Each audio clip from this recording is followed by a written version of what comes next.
പ്രിയ സഹോദരങ്ങളെ, നല്ലൊരു ചോദ്യമാണ്. ഇത് മനസ്സിലാക്കേണ്ടത് വളരെ ആവശ്യവുമാണ്. കൃപ വളരെ ആവശ്യമുള്ളൊരു ക്രമീകരണമാണ്. കൃപയ്ക്ക് രണ്ട് സൈഡുകളുണ്ട്. അതെല്ലാം പറയുന്നതിന് മുൻപ് എന്താണ് ഞാൻ പാരമ്പര്യമായി പഠിച്ച കൃപ എന്ന് ഞാൻ നിങ്ങളോട് ആദ്യം പറയാം. അപ്പോൾ നിങ്ങളുമായിട്ട് നിങ്ങളുടെ ചിന്തയുമായിട്ട് അത് ഒരുപക്ഷെ പൊരുത്തപ്പെടുമായിരിക്കും. ഞാൻ പഠിച്ചത് ഇങ്ങനെയാണ്: അർഹിക്കാത്തവന് ദൈവം കൊടുക്കുന്ന ദാനമാണ് കൃപ എന്നാണ് ഞാൻ പഠിക്കുവാനായിട്ട് ഇടയായത്. പക്ഷെ തിരുവചനത്തിലേക്ക് ഞാൻ നോക്കിയപ്പോൾ ഞാൻ പഠിച്ചതും ഇതുമായിട്ട് യാതൊരു മാച്ചും ഇല്ല എന്ന് കാണുവാനായിട്ട് ഇടയായി. കാരണം ദൈവം എല്ലാം കൊടുക്കുന്നത് അർഹിക്കുന്നവൻ. Dear brothers, there are like two phases of grace. But before we go into that, let me just articulate what I had learned about grace as I was growing up, and maybe most of you will also be able to relate with that. So what I learned about grace as I was growing up is that grace is the charity that God gives to those who does not deserve it, the gift that God gives to those who does not deserve it. But as Pastor learned the Bible, what I have learned is that that is not true. God gives everything to those who deserve it. ഇനി ഇതിന്റെ അടുത്ത പാർട്ടിലേക്ക് നമുക്ക് കിടക്കാം.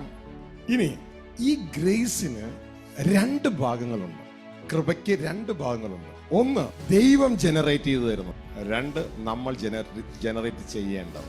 First part ദൈവം generate ചെയ്ത് തരുന്നതാണ്. മനുഷ്യർ അസാധ്യമാണ്, ദൈവം സാധ്യമാക്കി തരികയാണ്. അതിന്റെ കാരണം എന്ന് പറയുന്നത്, ദൈവം നമുക്ക് ഒരു പർപ്പസ് വെച്ചിട്ടുണ്ട്. നമ്മളെ കുറിച്ചൊരു പർപ്പസ് ദൈവ ഹൃദയത്തിലുണ്ട്. ആ പർപ്പസ് സാധ്യമാക്കിയെടുക്കാൻ ദൈവം ഓരോരുത്തർക്കും ഗ്രേസ് കൊടുത്തിട്ടുണ്ട്.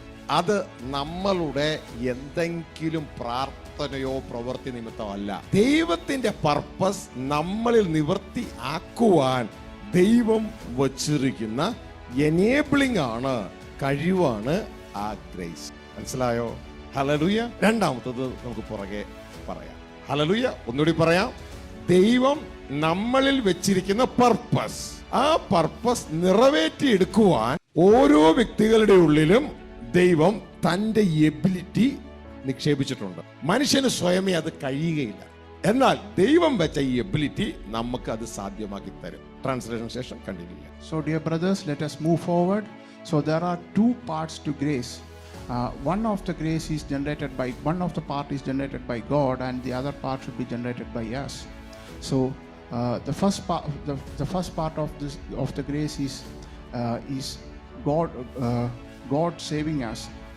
So this part is that God has a plan for each of us, but we are unable to attain that plan on our own. So God has invested His deposit in us, and God is saving. God is giving us His grace to make that what is impossible for us possible. So this is done by God, and this is not dependent on our prayers or anything that we do. This is because God has a plan for us, and in order to achieve that plan, God is using His grace to make what is impossible for us possible within us. നിങ്ങൾ വല്ലതും മനസ്സിലായോ? രണ്ടാമത്തെ stage correct ആകാത്തത് കൊണ്ടാണ് നമ്മൾ വളരാത്തത്. നല്ലൊരു പങ്ക് അതാണ്. James യാക്കോബ് 4:6 ശബ്ദമുയർത്തി വായിച്ചേ.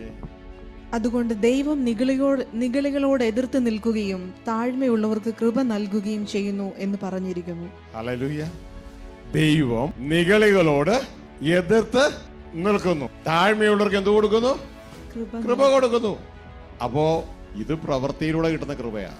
മനസ്സിലാവുന്നുണ്ടോ? ആദ്യത്തേത് ഒരു പ്രവൃത്തിയും വേണ്ട, നമ്മുടെ പ്രവൃത്തികൾ കാരണമല്ല. ഇത് നമ്മളെ തന്നെ താഴ്ത്തണം. മനസ്സിലാവുന്നുണ്ടോ? ഹല്ലേലൂയ. അതായത് ഗർഭത്തിലായിരിക്കുമ്പോ അമ്മ ചോറും കൊടുക്കണ്ട, പാലും കൊടുക്കണ്ട, ഒന്നും കൊടുക്കണ്ട, എല്ലാം ദൈവം കൊടുത്തോളും. പക്ഷെ പുറത്തിറങ്ങിയാൽ പിന്നെ അമ്മ ചോറ് കൊടുക്കണം, അമ്മ പാല് കൊടുക്കണം, അമ്മ എല്ലാം കൊടുക്കണം.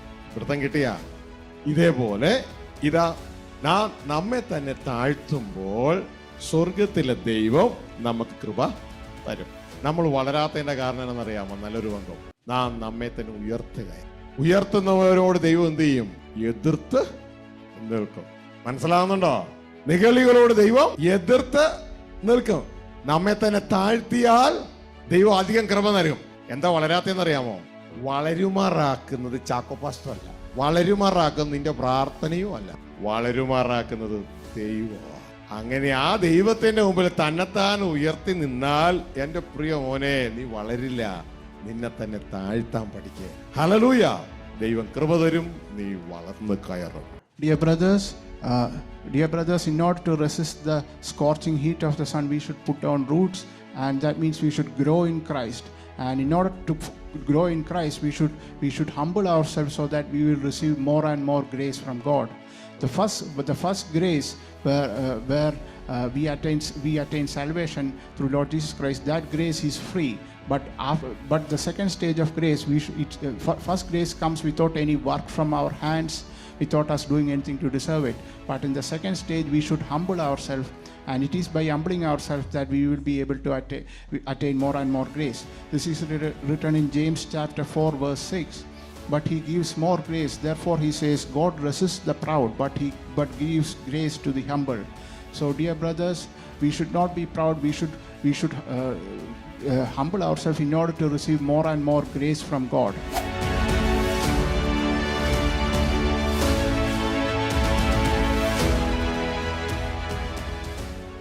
സ്വർഗസ്ഥ പിതാവിന്റെ കർത്താവായ യേശുക്രിസ്തുവിന്റെ നാമത്തിലെ സ്നേഹവന്ദനം ഈ ഹോളിൽ ശബ്ദക്കാഴ്ചപതിയിലായിരിക്കുന്ന ഏവരെയും അറിയുകയാണ്. പ്രിയ സഹോദരങ്ങളെ, 2025 മെയ് മാസത്തെ റിട്രീറ്റിന്റെ 6ാം ദിവസത്തെ ക്വസ്റ്റ്യൻസ് ആൻഡ് ആൻസേഴ്സ് എന്ന ഭാഗത്തേക്ക് നമ്മൾ കടന്നു വന്നിരിക്കുകയാണ്. ഈ ധ്യാനവുമായി ബന്ധപ്പെട്ട പല ചോദ്യങ്ങളാണ് നമ്മൾ ഫേസ് ചെയ്യുന്നത്. അതിലുള്ള 2ാമത്തെ ചോദ്യമാണ് ഇപ്പോൾ നമ്മൾ ഇവിടെ ചിന്തിക്കുവാനായിട്ട് ആഗ്രഹിക്കുന്നത്. ആ ചിന്ത ഞാൻ വായിക്കാം. Greetings of love in the name of our Heavenly Father and our Lord Jesus Christ to everyone who is present here and everyone who is listening via other audio visual mediums. Today being the last day of May 2025's retreat, today we are entering this session of answering questions that came up during this retreat. Now we will be answering the second question that came up during this retreat. ഞാൻ ആ ചോദ്യം വായിക്കാം. Pastor, ഞാൻ ബിമൽ ബിജു. ഇന്ന് ഇവിടെ വൈകുന്നേരം Santhosh pastor കൃപയുടെ കാര്യം പറഞ്ഞു. അപ്പോൾ ചിലർ പറഞ്ഞു ദൈവത്തിൻ്റെ ഔദാര്യമാണ് കൃപ. അതിൻ്റെ പേരിൽ ഒരു തർക്കം. പാസ്റ്റർ നാളെ അതിൻ്റെ സത്യമൊന്ന് പരസ്യമായി പറയണം എന്ന് ബിമൽ ബിജു. പിന്നെ ക്ഷമയൊക്കെ ചോദിച്ചിട്ടുണ്ട്. ഇതിൽ അക്ഷരത്തെറ്റുകൾ ധാരാളം ഉണ്ട്, എന്നോട് ക്ഷമിക്കണം. ദൈവം തുണയ്ക്കട്ടെ മോനെ, ദൈവം നിന്നെ അനുഗ്രഹിക്കട്ടെ. So the second question is from brother Bimal Biju. The question that he is asking is about the grace of God that is written in the Bible. There was an argument with respect to that, and some people were saying that grace is the charity that God has given. And I want clarification with respect to that question. That's what our brother Bimal Biju asked. പ്രിയ സഹോദരങ്ങളെ, നല്ലൊരു ചോദ്യമാണ്. ഇത് മനസ്സിലാക്കേണ്ടത് വളരെ ആവശ്യവുമാണ്. കൃപ വളരെ ആവശ്യമുള്ളൊരു ക്രമീകരണമാണ്. കൃപയ്ക്ക് 2 സൈഡുകളുണ്ട്. അതെല്ലാം പറയുന്നതിന് മുൻപ് എന്താണ് ഞാൻ പാരമ്പര്യമായി പഠിച്ച കൃപ എന്ന് ഞാൻ നിങ്ങളോട് ആദ്യം പറയാം. അപ്പോൾ നിങ്ങളുടെ ചിന്തയുമായിട്ട് അത് ഒരുപക്ഷെ പൊരുത്തപ്പെടുമായിരിക്കാം. ഞാൻ പഠിച്ചത് ഇങ്ങനെയാണ്: അർഹിക്കാത്തവന് ദൈവം കൊടുക്കുന്ന ദാനമാണ് കൃപ എന്നാണ് ഞാൻ പഠിക്കുവാനായിട്ട് ഇടയായത്. പക്ഷെ തിരുവചനത്തിലേക്ക് ഞാൻ നോക്കിയപ്പോൾ ഞാൻ പഠിച്ചതും ഇതുമായിട്ട് യാതൊരു മാച്ചും ഇല്ല എന്ന് കാണുവാനായിട്ട് ഇടയായി. കാരണം ദൈവം എല്ലാം കൊടുക്കുന്നത് അർഹിക്കുന്നവനാണ്. Dear brothers, there are like 2 phases of grace. But before we go into that, let me just articulate what I had learned about grace as I was growing up, and maybe most of you will also be able to relate with that. So what I learned about grace as I was growing up is that grace is the charity that God gives to those who does not deserve it, the gift that God gives to those who does not deserve it. But as Pastor learned the Bible, what I have learned is that that is not true. God gives everything to those who deserve it.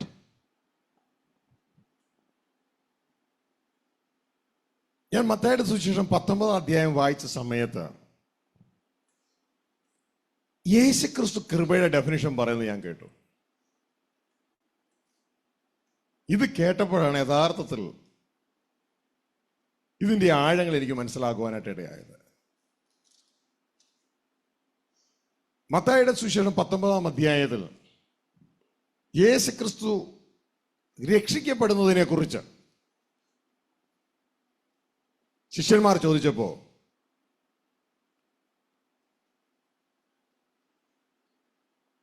യേശുക്രിസ്തു പറഞ്ഞ കാര്യം, ഇത് മനുഷ്യർക്ക് അസാധ്യമാണ്, എന്നാൽ മനുഷ്യർക്ക് അസാധ്യമായ കാര്യം ദൈവം സാധ്യമാക്കി കൊടുക്കും. അവിടെ വെച്ച് എനിക്ക് മനസ്സിലായി, കൃപയുടെ ഡെഫിനിഷൻ എന്ന് പറയുന്നത് അർഹിക്കാത്തവന് കൊടുക്കുന്ന ദാനമല്ല, മനുഷ്യന് കഴിയാത്തത് ദൈവം സാധ്യമാക്കി കൊടുക്കുന്നതിന്റെ പേരാണ് കൃപ. So, dear brothers, when I was learning about grace, I learned about grace when I was reading Matthew chapter 19. So, in this is something that Jesus himself said. Jesus says in chapter 19, Matthew chapter 19, verse 26, that with men this is impossible, but with God all things are possible. So, it was when I learned this that I understood the meaning of grace. Grace is not a gift or charity that God gives to those who does not deserve it. Grace is God making the impossible possible. ഇത് നമ്മളൊന്ന് മനസ്സിലാക്കി കഴിയുമ്പോൾ, ഒരു യൗവനക്കാരൻ യേശുക്രിസ്തുവിന്റെ അടുക്കിലേക്ക് വരികയാണ്. അദ്ദേഹത്തിന്റെ ആഗ്രഹം നല്ലതാണ്. അദ്ദേഹത്തിന്റെ ആഗ്രഹം നിത്യജീവൻ പ്രാപിക്കണം എന്നുള്ളതാണ്. നിത്യജീവൻ പ്രാപിക്കുവാൻ ഞാൻ എന്ത് ചെയ്യണമെന്നാണ് അവിടെ ആ യൗവനക്കാരൻ ചോദിക്കുന്നത്. ഉടനെ യേശുക്രിസ്തു പറഞ്ഞു, നീ ദൈവകൽപ്പന അനുസരിക്കുക. അപ്പോ അദ്ദേഹം പറഞ്ഞു, ഞാനിതൊക്കെ ചെറുപ്പം മുതലേ ചെയ്യുന്നതാ. അപ്പോ യേശുക്രിസ്തു അദ്ദേഹത്തെ നോക്കിയിട്ട് അദ്ദേഹത്തെ സ്നേഹിച്ചു എന്നാണ് എഴുതിയിരിക്കണേ. എന്നിട്ട് പറയാണ്, സൽഗുണപൂർണനാകാൻ ആഗ്രഹിക്കുന്നുവെങ്കിൽ നീ നിനക്കുള്ളത് വിറ്റ് ദരിദ്രർക്ക് കൊടുക്കുക, എങ്കിൽ സ്വർഗത്തിൽ സമ്പത്ത് ഉണ്ടാകും. ഇത് കേട്ടപ്പോ അദ്ദേഹം വളരെ ദുഃഖിച്ചു. അപ്പൊ ചോദ്യം നന്നായിരുന്നു. യേശുക്രിസ്തുവിന്റെ ഡിമാൻഡ് അംഗീകരിക്കുന്നതിന് ബുദ്ധിമുട്ട് തോന്നി. പിൻപിലുള്ളതിനെ വിട്ടുകളയാൻ മനസ്സില്ല. അദ്ദേഹം ദുഃഖത്തോടെ മടങ്ങിപ്പോയി.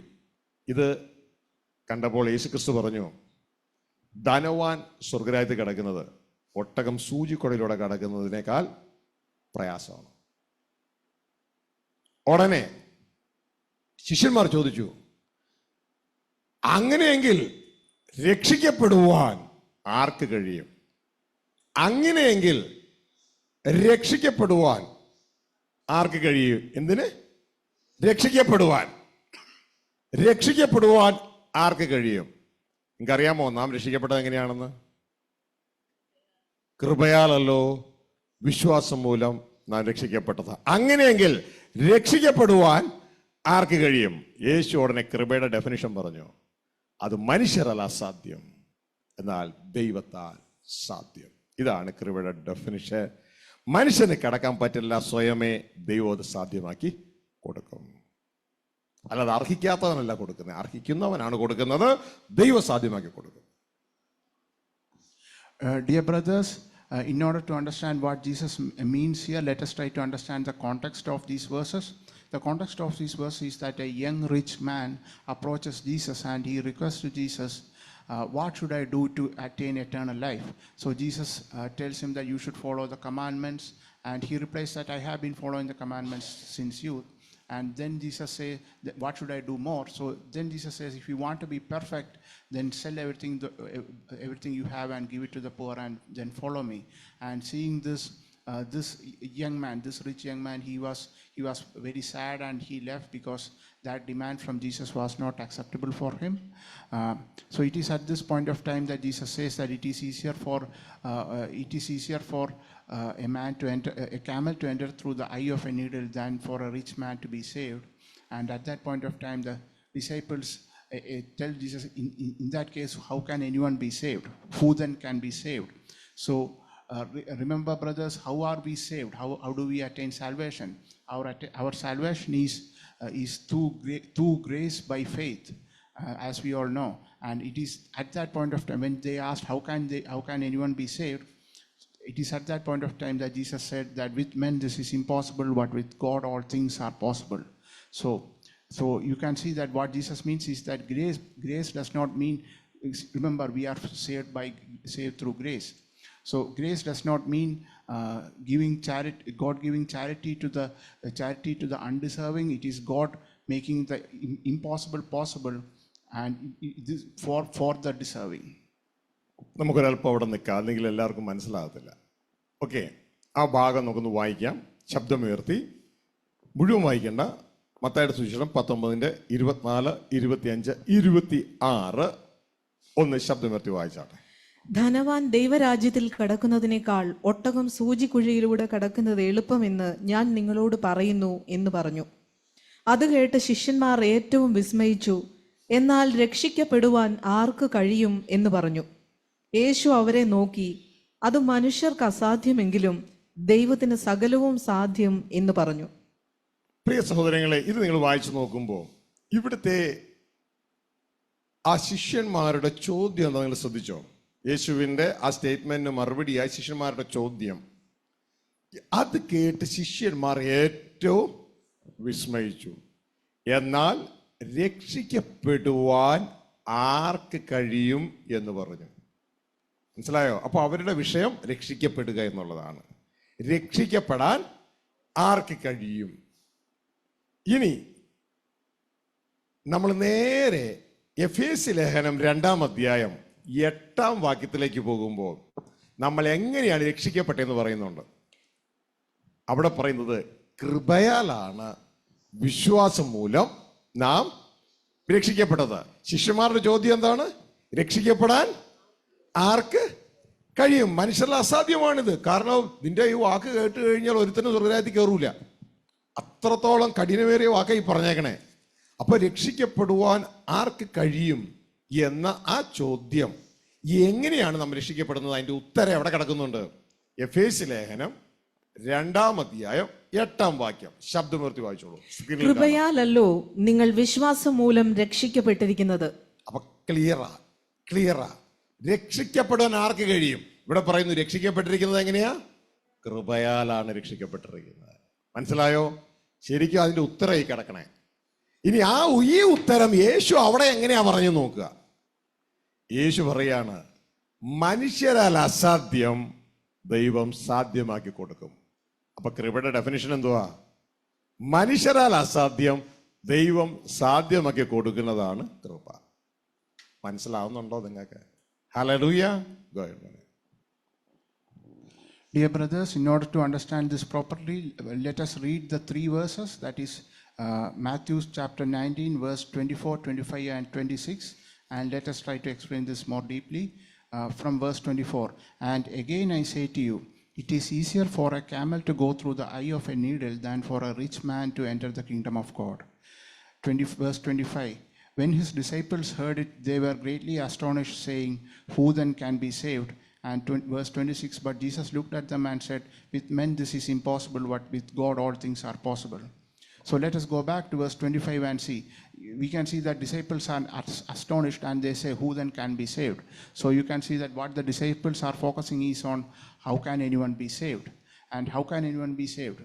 We know that people are saved by grace through faith. Where is this written? This is written in Ephesians chapter 2, verse 8. For by grace you have been saved through faith, and that not of yourself, it is the gift of God. So you can see that here it says that it is by grace you have been saved, and in the same thing, Jesus. So the question that the disciples asked is, how can anyone be saved? So one answer to that question is in Ephesians chapter 2, verse 8, by grace through faith. And Jesus is again saying the exact same thing over here. It says, with men this is impossible, but with God all things are possible. So that means that by grace, what Jesus really means is that God making the impossible possible for those who deserve it. ഇനി ഇതിന്റെ അടുത്ത പാർട്ടിലേക്ക് നമുക്ക് കിടക്കാം. ഇനി ഈ ഗ്രേസിന് 2 ഭാഗങ്ങളുണ്ട്. കൃപയ്ക്ക് 2 ഭാഗങ്ങളുണ്ട്. ഒന്ന് ദൈവം ജനറേറ്റ് ചെയ്തു തരുന്നത്, 2 നമ്മൾ ജനറേറ്റ് ചെയ്യേണ്ടത്. ഫസ്റ്റ് പാർട്ട് ദൈവം ജനറേറ്റ് ചെയ്ത് തരുന്നതാണ്. മനുഷ്യരുടെ അസാധ്യമാണ് ദൈവം സാധ്യമാക്കി തരികയാണ്. അതിൻ്റെ കാരണം എന്ന് പറയുന്നത്, ദൈവം നമുക്ക് ഒരു പർപ്പസ് വെച്ചിട്ടുണ്ട്. നമ്മളെക്കുറിച്ചൊരു പർപ്പസ് ദൈവ ഹൃദയത്തിലുണ്ട്. ആ പർപ്പസ് സാധ്യമാക്കിയെടുക്കാൻ ദൈവം ഓരോരുത്തർക്കും ഗ്രേസ് കൊടുത്തിട്ടുണ്ട്. അത് നമ്മളുടെ എന്തെങ്കിലും പ്രാർത്ഥനയോ പ്രവൃത്തി നിമിത്തമല്ല. ദൈവത്തിൻ്റെ പർപ്പസ് നമ്മളിൽ നിവൃത്തി ആക്കുവാൻ ദൈവം വച്ചിരിക്കുന്ന എനേബിളിംഗ് ആണ്, കഴിവാണ് ആ ഗ്രേസ്. മനസ്സിലായോ? ഹല്ലേലൂയ. രണ്ടാമത്തത് നമുക്ക് പുറകെ പറയാം. ഹല്ലേലൂയ. ഒന്നുകൂടി പറയാം. ദൈവം നമ്മളിൽ വെച്ചിരിക്കുന്ന പർപ്പസ്, ആ പർപ്പസ് നിറവേറ്റിയെടുക്കുവാൻ ഓരോ വ്യക്തികളുടെ ഉള്ളിലും ദൈവം തൻ്റെ എബിലിറ്റി നിക്ഷേപിച്ചിട്ടുണ്ട്. മനുഷ്യന് സ്വയമേ അത് കഴിയുകയില്ല. എന്നാൽ ദൈവം വെച്ച ഈ എബിലിറ്റി നമുക്ക് അത് സാധ്യമാക്കി തരും. ട്രാൻസ്ലേഷൻ ശേഷം കണ്ടിന്യൂ ചെയ്യാം. So, dear brothers, let us move forward. So, there are two parts to grace. One of the grace is generated by, one of the part is generated by God, and the other part should be generated by us. So, the first part of the grace is God saving us. So, this part is that God has a plan for each of us, but we are unable to attain that plan on our own.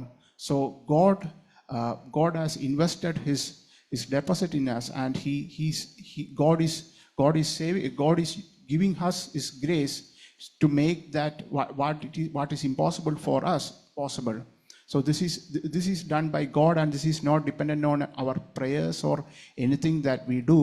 This is because God has a plan for us, and in order to achieve that plan, God is using His grace to make what is impossible for us possible within us.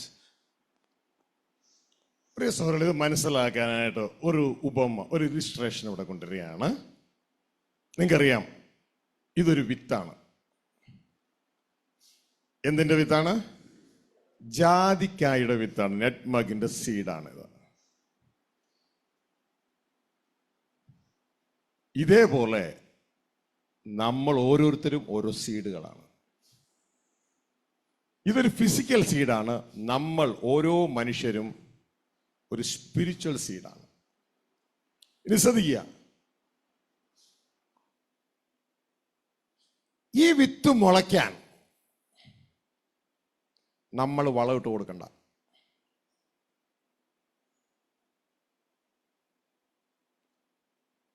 ഇത് മുളയ്ക്കാനുള്ള സകല കാര്യവും സൃഷ്ടാവ് ഇതിൻ്റെ ഉള്ളിൽ ചെയ്തിട്ടുണ്ട്. ഇതിനു വേണ്ട വളവും ക്രമീകരണവും എല്ലാം സൃഷ്ടാവ് ഇതിൻ്റെ ഉള്ളിൽ ചെയ്തിട്ടുണ്ട്.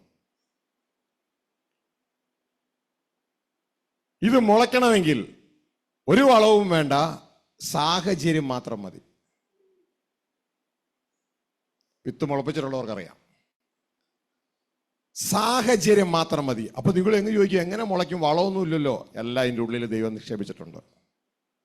മനസ്സിലായോ? ദൈവം എല്ലാം ഇതിൻ്റെ ഉള്ളിൽ നിക്ഷേപിച്ചിട്ടുണ്ട്. ഇത് മുളച്ച് ഒരു ലെവൽ വരെ എത്താനുള്ളതെല്ലാം ഇതിൻ്റെ ഉള്ളിലുണ്ട്. ഒരു ലെവൽ കഴിഞ്ഞാൽ ഇത് തന്നെത്താനെ കണ്ടെത്തിക്കൊള്ളണം വളരാനുള്ളത്. അതാണ് രണ്ടാമത്തെ പാർട്ട്. ഇതേപോലെ ഞാനും നിങ്ങളും ദൈവത്തിൻ്റെ സ്പിരിച്വൽ സീഡുകളാണ്. ദൈവം ഈ വിത്തിൻ്റെ ഉള്ളിൽ വെച്ചിരിക്കുന്ന പർപ്പസ് നിറവേറ്റാൻ വേണ്ടിയാണ് ദൈവം ഇതിൻ്റെ ഉള്ളിൽ വളവും കാര്യങ്ങളും ക്രമപ്പെടുത്തിയിരിക്കുന്നത്, വിത്തിൻ്റെ ഉള്ളിൽ തന്നെ. ഇതേപോലെ ദൈവം നമ്മളെ വിളിച്ച പർപ്പസ് നിവർത്തിക്കുവാൻ ദൈവം നമ്മളിൽ തന്നെ നമ്മൾ മുളച്ച് പൊങ്ങുവാനുള്ള സകല ക്രമീകരണങ്ങളും ദൈവം ചെയ്തിട്ടുണ്ട്. അതിൻ്റെ പേരാണ് കൃപ. മനസ്സിലായോ? കൃപയുടെ ആദ്യ ഭാഗം അത് മനുഷ്യരാൽ അസാധ്യമാണ്, ദൈവം സാധ്യമാക്കുകയാണ്. അതിൻ്റെ ഉദ്ദേശം ദൈവത്തിൻ്റെ പർപ്പസ് എസ്റ്റാബ്ലിഷ് ചെയ്യുന്നതിന് വേണ്ടിയാണ്. Dear brothers, in order to understand that more clearly, we can see that Pastor has shown you a seed of a particular fruit. So as you know, in order for this seed to sprout and become a sapling, we do not really need anything. That seed does not really need anything else. Everything, any fertilizer or manure or any of those, it just needs that circumstance, and then it will automatically sprout and become a sapling. And that's because God has made all the arrangements needed for it to grow to at least that stage, to a particular stage within that seed itself.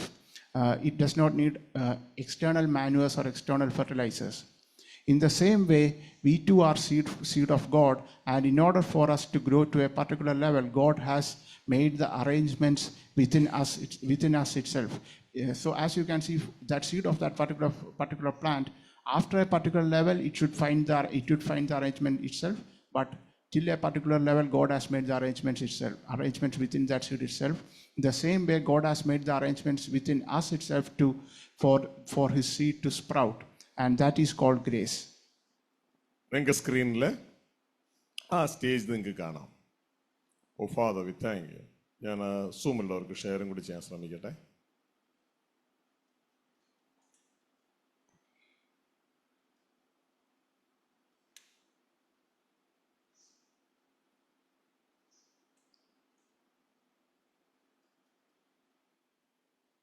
ഇവിടെ നിങ്ങൾ ശ്രദ്ധിച്ചു കഴിഞ്ഞാൽ ആ വിത്ത് മുളയ്ക്കുന്നത് രംഗം നിങ്ങൾക്ക് സ്ക്രീനിൽ കാണാം.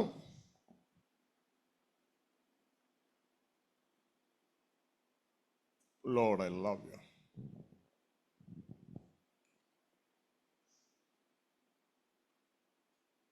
ഇത് കണ്ടോ? ഈ വിത്ത് മുളയ്ക്കാനായിട്ടുള്ള എല്ലാ സെറ്റപ്പുകളും ദൈവത്തിൻ്റെ ഉള്ളിൽ വളരാനുള്ളതൊക്കെ സെറ്റ് ചെയ്തിട്ടുണ്ട്.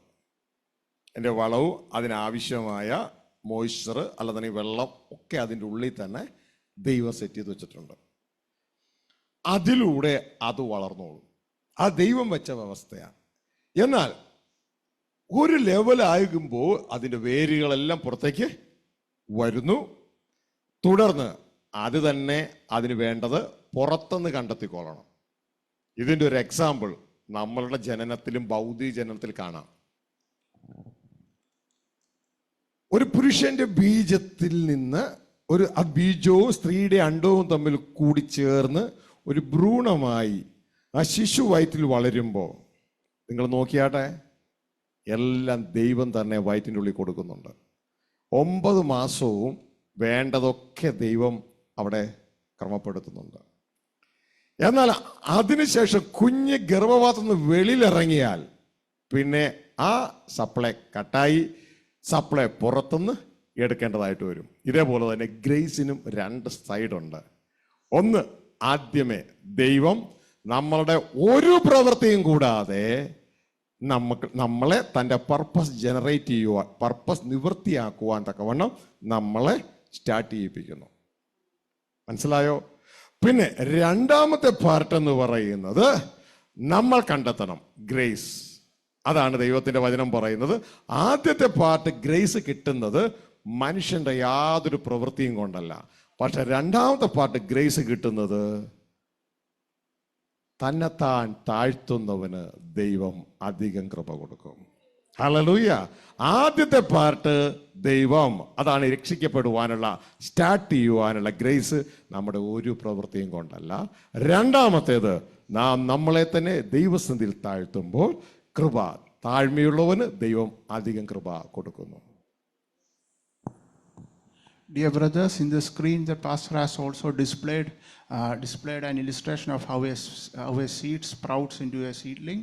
So it shows the various stages that the seed goes through before it sprouts into a seedling. At the initial stage, everything that it needs to sprout is already there in the seed. All the nutrients as well as even water, that's also there inside the seed. But as it goes forward, you can see that the seed puts down roots. It grows roots into the ground, and at that point of time, it should get the nutrients from the ground and also from via sunlight. So a similar thing is also there in the case of human baby as well. As long as the baby is a fetus within the mother's womb, all the nutrients it needs, it receives from the mother through the umbilical cord. But once the baby comes out and is born, then all the then external arrangements should be made to feed that baby. So it is it's in the same stage that grace also has two phases, two stages. In the initial stage, where we attain salvation, at that stage, that is not due to any of our actions or anything that we did to deserve that. It is just God fulfilling starting His seed in us, fulfilling His purpose for us, and it is due to that, not because of any actions that we did or anything any of our prayers that we get saved, that we accept the gospel and we are saved. But as we grow upwards, then, as the Bible says, get grace from God. As the Bible says, to the one who humbles himself, God gives more grace. So you can see that in the initial stage, it's entirely not because of our actions or anything that we did to deserve it. God is giving it for free. But as it goes up, we should humble ourselves in order to receive grace from God. Hallelujah.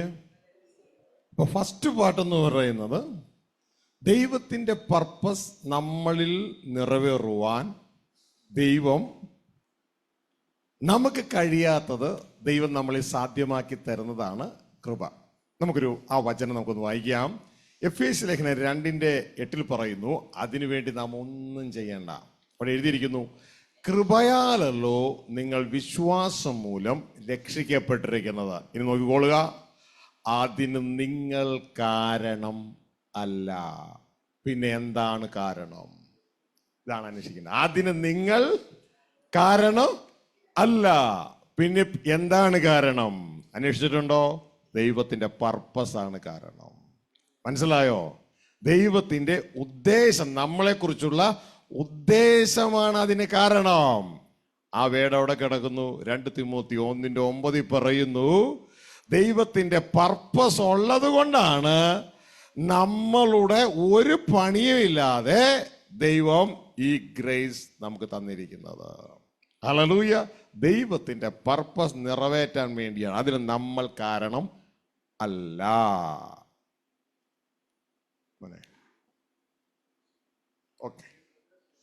Okay. So, dear brothers, let us look at the verses for this. So, the first verse, let's go through Ephesians chapter 2, verse 8. For by grace you have been saved through faith, and that not of yourself. So it explicitly says that it is not, we are saved by grace, you have been saved through faith, and it is not of ourselves. It is not because of anything that we did. So then why are we saved? And the reason for that is because God is fulfilling His purpose for us by making what is impossible for us possible, and that is grace. So, and we can see that in 2 Timothy chapter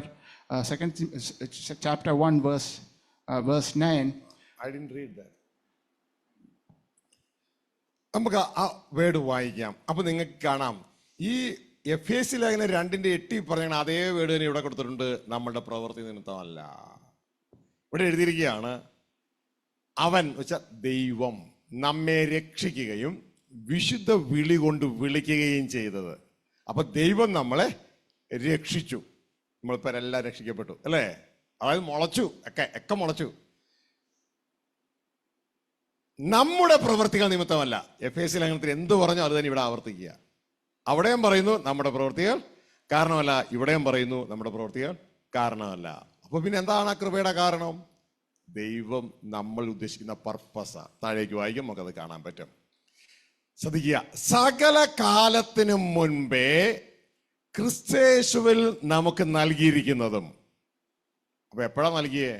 പ്രപഞ്ചം ഉണ്ടാകുന്നതിന് മുമ്പ്. ധ്യാനത്തിൽ നിങ്ങളൊക്കെ പഠിച്ചതാ, അല്ലേ? The root എന്ന് പറഞ്ഞുകൊണ്ട് സകല കാലത്തിന് മുമ്പേ ക്രിസ്തയേശുവിൽ നമുക്ക് നൽകിയിരിക്കുന്നതും, ഇപ്പോൾ മരണം നീക്കുകയും, സുവിശേഷം കൊണ്ട് സംഭവിച്ചത് മരണം നീക്കുകയും സുവിശേഷം കൊണ്ട് ജീവനും അക്ഷതയും വെളിപ്പെടുത്തുകയും ചെയ്ത നമ്മുടെ രക്ഷിതാവായ ക്രിസ്തയേശുവിന്റെ പ്രത്യക്ഷതയാൽ വെളിപ്പെട്ടിരിക്കുന്നതുമായ, ശ്രദ്ധിക്കുക, ഗോഡ്സ് പർപ്പസ്, സ്വന്തം നിർണയത്തിനും.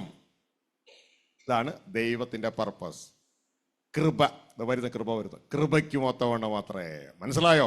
സ്വന്തം നിർണയത്തിനും കൃപയ്ക്കും ഒത്തവണ്ണം അത്രേ. അപ്പൊ എന്തിനായി കൃപ നൽകിയത്? സ്വന്തം നിർണയം സാധിപ്പിച്ചെടുക്കാനാണ് ദൈവം നമുക്ക് ഈ കൃപ നൽകി നമ്മളെ സുവിശേഷത്തിലൂടെ രക്ഷിച്ചെടുത്തത്. മനസ്സിലാവുന്നുണ്ടോ? ഇത് നമ്മുടെ പ്രവൃത്തി നിമിത്തമല്ല, ദൈവത്തിന്റെ ആ പർപ്പസ് നിറവേറുവാൻ ദൈവം നമുക്ക് ഓരോരുത്തർക്കും ദാനമായി നൽകുന്നതാണ്. മനസ്സിലാവുന്നുണ്ടോ? ഇത് എന്തുകൊണ്ട് നൽകിയെന്ന് വെച്ചാൽ, ദൈവം നമ്മളെ പ്രപഞ്ചം ഉണ്ടാകുന്നതിന് മുമ്പേ ക്രിസ്തുവിൽ തെരഞ്ഞെടുത്തു. അവർക്കാണ് കൃപ കൊടുക്കുന്നത്. ഈ തെരഞ്ഞെടുക്കാത്ത ധാരാളം പേരുണ്ട്. ഹല്ലേലൂയ. അവർക്ക് അത് ലഭിക്കുന്നില്ല. അത് പുറകെ നമുക്ക് വായിക്കാം. So, dear brothers, in Ephesians chapter 2, verse 8, it says that, for by grace you have been saved through faith, and that not of yourself. So, it says that we have been saved not of ourselves, but by grace through faith. So then why have we been saved? What we can see the same thing happening, same thing again written in 2 Timothy chapter 9, verse 1, chapter 1, verse 9 and 10. And let me read it. Who has saved us and called us with a holy calling, not according to our works, but according to his purpose and grace, which has been given to us in Christ Jesus before time began. So you can see that this grace has been given to us before time began, but has now been revealed by the appearing of our Savior Jesus Christ, who has abolished death and brought life and immortality to life through the gospel. So you can see that this grace has been given to us before time began, and it has been revealed to us by our Lord Jesus Christ. And it again says that it is not according to our works, but according to his purpose and grace, which was given to us in Christ Jesus. അപ്പൊ ഈ സകല കാലത്തിന് മുമ്പ് നമ്മളെ തെരഞ്ഞെടുത്തു എന്നുള്ളത് ഇവിടെ പറയുന്നു. ഇതിനെ സപ്പോർട്ട് ചെയ്യുന്ന മറ്റൊരു വേർഡ് നിങ്ങൾക്ക് പറയാമോ? ആ തെരഞ്ഞെടുത്തത്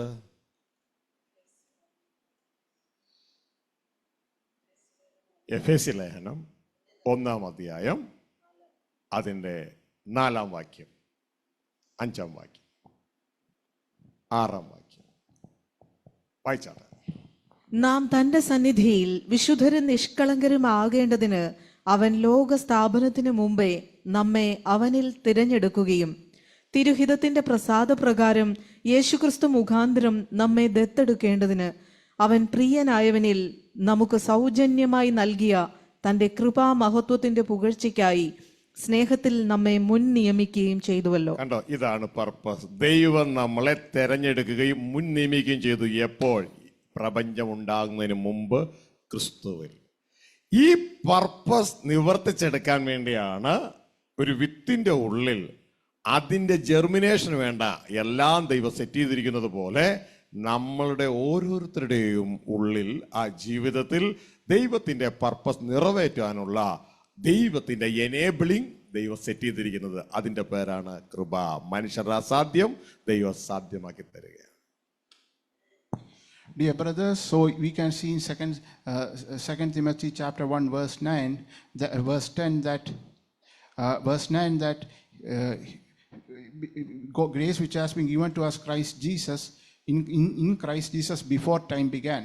So you can see that God chose us not because of our works or anything that we did, but God chose us before time began itself. So is there another supporting verse for this? So the supporting verse for this is in Ephesians chapter 1, verse 4 and 5. Let me read it. Just as he chose us in him before the foundation of the world. So here again it says that God chose us before the foundation of the world. So that means we were chosen not for anything that we did, but for God's purpose.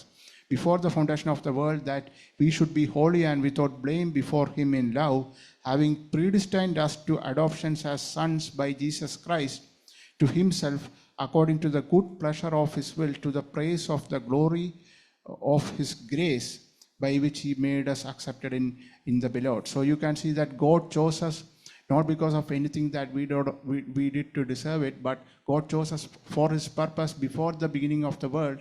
And he has just like how all the nutrients are needed to are deposited within that seed for it to germinate.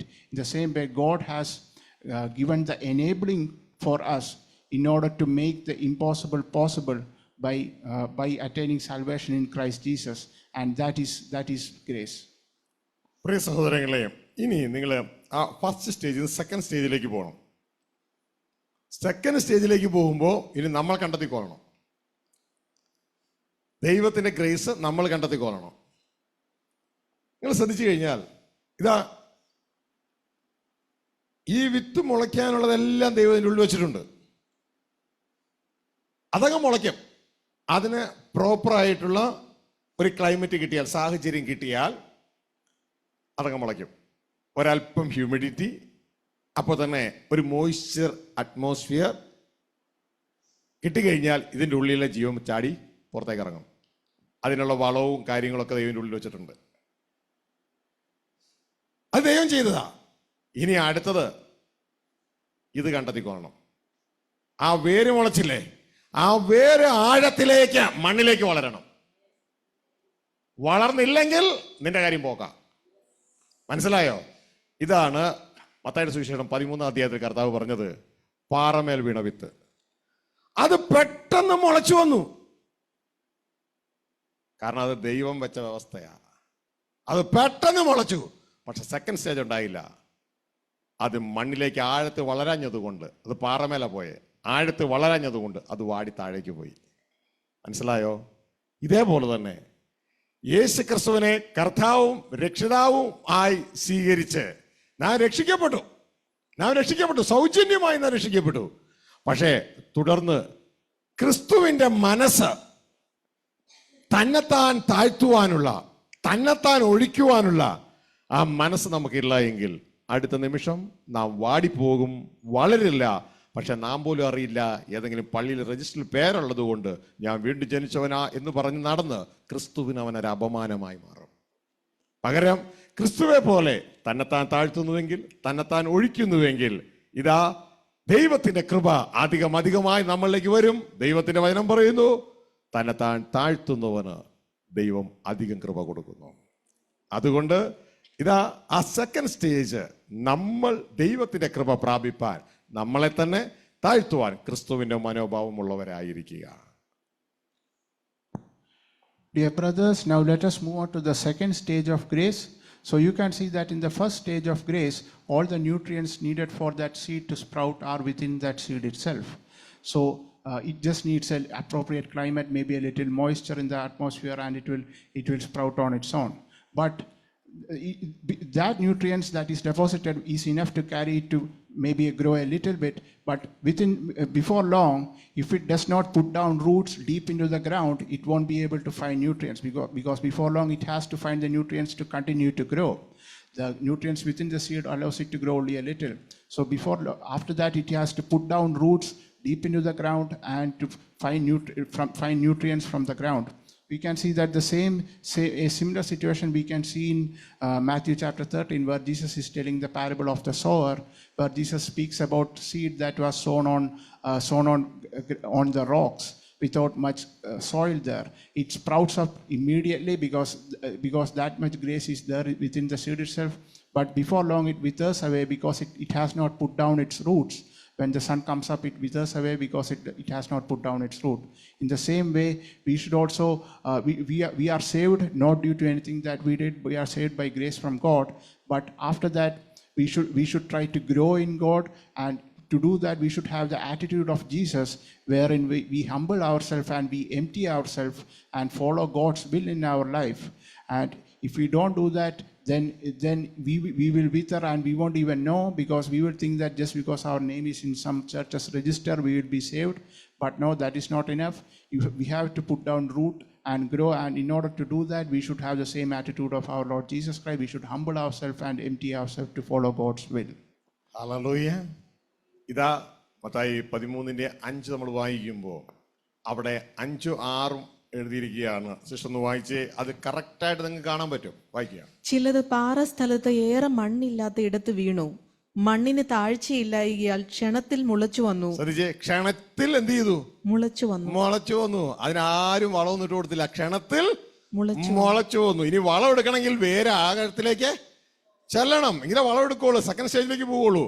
ക്ഷണത്തിൽ അത് മുളച്ചു വന്നു. ഇതുപോലെയാണ് പലരും വചനം കേൾക്കുമ്പോൾ ഭയങ്കരമായൊരു മുളച്ചു, എൻ്റെ ദൈവമേ എന്ന് പറഞ്ഞ് വമ്പൻ സാക്ഷിയൊക്കെ അങ്ങോട്ട് പറയും. എന്നിട്ട് അവരുടെ ചർച്ചിലേക്ക് പോകും. കണ്ണൂരിലേക്കും വയനാട്ടിലേക്കും തിരുവനന്തപുരത്തേക്കും ഒക്കെ അങ്ങ് പോകും. അവിടെ ചെല്ലുമ്പോ സൂര്യൻ ഉദിക്കും. സൂര്യൻ അങ്ങ് ഉദിക്കും. വേരില്ലാത്തത് കൊണ്ട് ക്ഷണത്തിൽ അവര് പറയും ദുരുപദേശം. ഇവര് പറയും അത് ശരിയല്ല, ഞങ്ങളുടെ പിതാക്കന്മാർ പറഞ്ഞതല്ല. അയാള് പറയുന്നത് സൂര്യൻ ഉദിച്ചു, ക്ഷണത്തിലിടറിപ്പോകും. അതവിടെ എഴുതി വെച്ചിരിക്കുന്നത് താഴേക്ക്. സൂര്യൻ ഉദിച്ചാറെ ചൂട് തട്ടി, വേരില്ലായികയാൽ അത് ഉണങ്ങിപ്പോയി. മനസ്സിലായോ?